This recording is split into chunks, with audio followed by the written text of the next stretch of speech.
Assalamualaikum warahmatullahi wabarakatuh.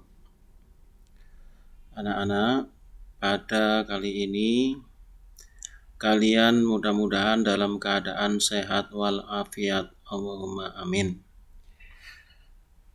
Kali ini saya akan menyampaikan tentang materi IPS, ilmu pengetahuan sosial.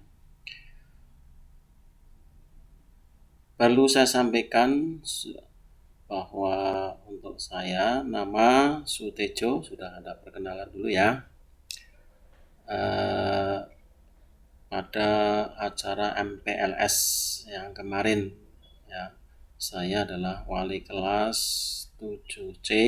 Jadi kalau misalnya anak-anak kelas 7C yang ada permasalahan kaitannya dengan pembelajaran di SMP 1 Moga bisa berkonsultasi dengan saya untuk menyelesaikan permasalahan.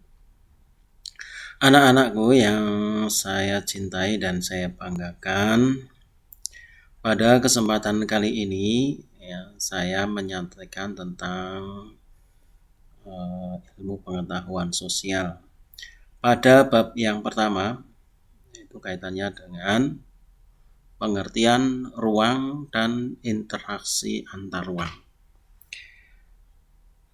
Kalian adalah makhluk hidup yang menempati suatu ruangan.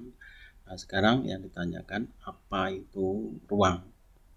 Ruang adalah tempat di permukaan bumi, baik secara keseluruhan maupun hanya sebagian, yang digunakan oleh makhluk hidup untuk tempat tinggal.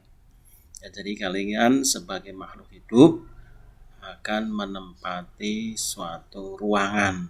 Nah, ruangan itu yang dipakai untuk buat rumah, ya, untuk bermain, untuk berolahraga dan lain sebagainya. Itu adalah ruang atau tempat, ya, tempat di mana kalian bermain dan sebagainya. Nah, ruang itu meliputi ada udara yang bersentuhan dengan permukaan bumi, atau yang bersentuhan dengan kalian itu ada udara yang ada di sekitar kita, udara yang untuk bernapas dan sebagainya. Kemudian ada lapisan atmosfer yang ada di atas bumi, ya, lapisan atmosfer yang ada di atas bumi itu adalah merupakan bagian dari ruang. Kemudian ada perairan, lapisan tanah dan batuan, ya. Kalau misalnya air, misalnya danau, laut, itu adalah lapisan airan, lapisan perairan, ya. Laut yang begitu luas, samudra, gitu ya. Kemudian tanah yang kita pijak, batuan yang kita pijak, itu adalah merupakan bagian daripada ruang. Kemudian yang berikutnya yaitu organisme atau makhluk hidup yang ada di sekitar kita. Apa itu jasad renik, apa itu hewan, apa itu tumbuhan, itu adalah termasuk makhluk hidup. Ya, itu tentang ruang. Nah, kemudian bahwa setiap manusia yang menempati suatu ruangan itu bisa hidup karena ada interaksi antara ruang yang satu dengan ruang yang lain. Ya. Jadi manusia, ya, hidup di suatu tempat akan berinteraksi dengan ruang yang lain. Contohnya, misalnya antara daerah pegunungan dengan daerah pantai. Ya, pegunungan menghasilkan sayuran, kemudian daerah pantai menghasilkan ikan laut, ya, ikan, menghasilkan makanan, lauk-pauk yang berasal dari laut, atau berinteraksi dengan dataran rendah yang memiliki tanaman berupa padi, ya. Jadi berupa padi itu adalah merupakan potensi yang dimiliki oleh setiap daerah. Nah, akibat dari potensi yang ada di daerah tersebut, maka akan terjadi interaksi keruangan. Ya. Kenapa? Karena manusia yang menempati ruangan itu membutuhkan suplai atau barang dari daerah lain.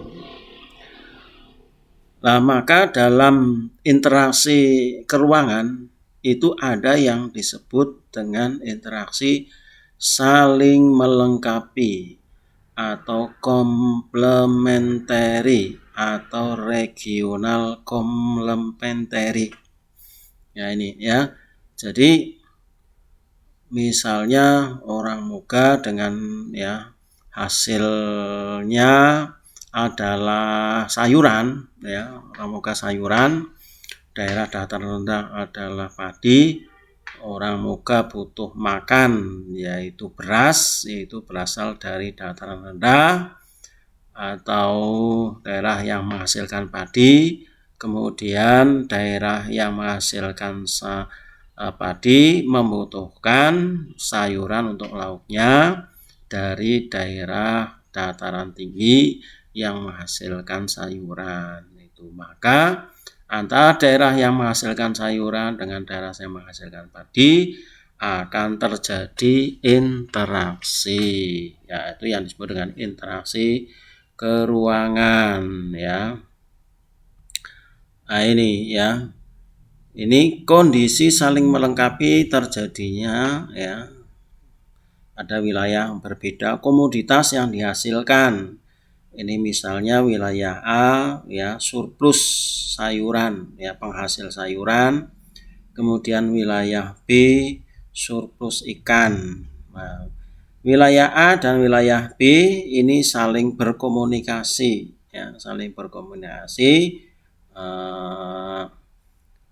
karena wilayah A menghasilkan sayuran dan butuh ikan.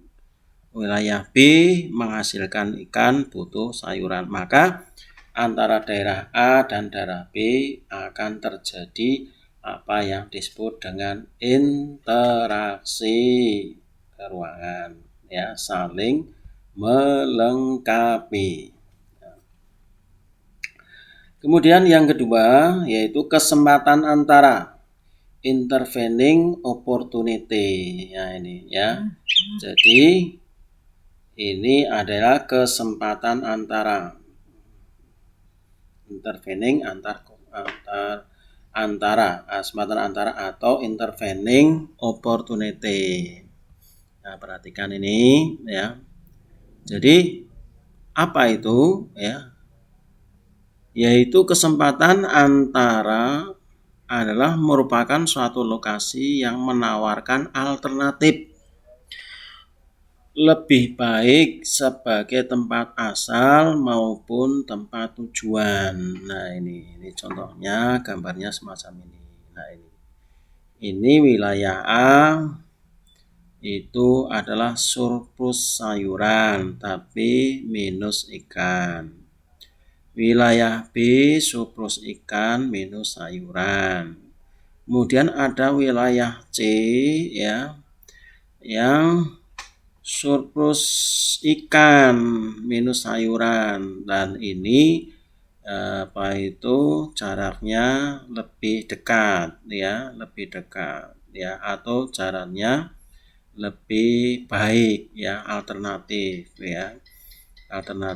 Makanya misalnya wilayah A surplus sayuran ini minus ikan. Nah, kemudian ya biasa berkomunikasi dengan wilayah Widuri atau Pemalang. Tapi karena wilayah C ya ini misalnya wilayah dari daerah pesisir, misalnya dari daerah Tegal Nah, ini jalannya bagus ya, jalannya bagus. Maka ya tadinya yang ini interaksinya antar ini sekarang berubah dari wilayah A ke wilayah C ya. Ini yang disebut dengan kesempatan antara ya. Ini kesempatan antara. Jadi ini adalah channel baru yang lebih lebih mudah ya untuk bisa menjangkau ke wilayah A gitu ya. Makanya wilayah-wilayah C ini dianggap sebagai kesempatan antara karena ada hubungan antara ini dengan ini ya. Nah, ini muncul adanya wilayah C gitu ya. Ini ini contohnya ini misalnya karena pada pertama itu antara A dan B itu baik-baik saja, tapi karena mungkin jalannya rusak gitu ya, atau lalu lintasnya susah, makanya mungkin akan terjadi perpindahan dari A ke B, kemudian dari A ke C, sehingga A dan C akhirnya hubungannya saling melengkapi ini, maka disebut dengan kesempatan antara. Kemudian berikutnya yang ketiga yang disebut dengan kemudahan transfer atau transferability. Ini apa itu transferability? Yaitu pengangkutan barang atau juga orang memerlukan biaya. Biaya untuk terjadinya interaksi tersebut harus lebih rendah dibandingkan dengan keuntungan yang diperoleh ya. Jadi akibat biaya yang lebih mahal gitu ya. Ini maka akan menjadikan transfer itu lebih susah begitu ya. Nah, ini pengangkutan barang atau juga orang ya. Itu kalau biayanya lebih rendah maka akan dicari gitu ya. Ya, misalnya kita dari Pemalang menuju ke Moga, biayanya lebih besar dibandingkan dengan Kembelik ya. Nah, ini itu maka orang akan berpindah begitu ya, berpindah ya. Nah, ini jadi kemudahan transfer gitu ya. Kalau jalannya lebih bagus maka dia akan kembali. Ini akibatnya seperti itu ya. Ya demikian ya untuk interaksi keruangan ya sebagai penjelasan awal yaitu tentang ilmu pengetahuan sosial kaitannya dengan geografi ya. Untuk selanjutnya adalah letak dan luas Indonesia. Ya, sampai di sini dulu saya akhiri. Assalamualaikum warahmatullahi wabarakatuh.